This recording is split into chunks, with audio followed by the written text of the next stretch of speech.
മനുഷ്യനിർമ്മിത റോക്കറ്റുകളെയും മിസൈലുകളെയും തടയുന്ന അയൺ ഡോമിന് ശേഷം പുതിയ കണ്ടുപിടുത്തവുമായി ഇസ്രായേൽ. കാട്ടുതീയെ തടയുന്ന ഫയർ ഡോം സ്റ്റാർട്ടപ്പുമായി മുന്നോട്ട് വന്നിരിക്കുകയാണ് ഒരു കൂട്ടം ഗവേഷകർ. 2024 ഗാഡി ബെഞ്ചമിനിയും ഡോക്ടർ ആദി നൌർ പോമറൻസും ചേർന്ന് സ്ഥാപിച്ച കാട്ടുതീ പ്രതിരോധ സംവിധാനമായ ഫയർ ഡോം പ്രതിരോധ തന്ത്രങ്ങളും AI സാങ്കേതിക വിദ്യയും സംയോജിപ്പിച്ച അയൺ ഡോമിന്റെ മാതൃകയിലാണ് ഒരുക്കുന്നത്.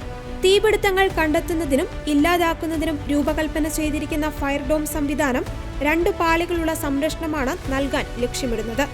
കാട്ടുതീയിൽ നിന്ന് ഏകദേശം 100 ഏക്കർ ഭൂമിയെ സംരക്ഷിക്കുന്നതിനായി സിസ്റ്റത്തിന്റെ ആദ്യ പതിപ്പ് വികസിപ്പിച്ചുകൊണ്ടിരിക്കുകയാണെന്നും മുന്തിരിത്തോട്ടങ്ങൾ, കാട്ടുതീ സാധ്യതയുള്ള സ്ഥലങ്ങളിലെ ഹോട്ടലുകൾ അല്ലെങ്കിൽ റിസോർട്ടുകൾ എന്നിവയ്ക്കായി ഇത് രൂപകൽപ്പന ചെയ്യും.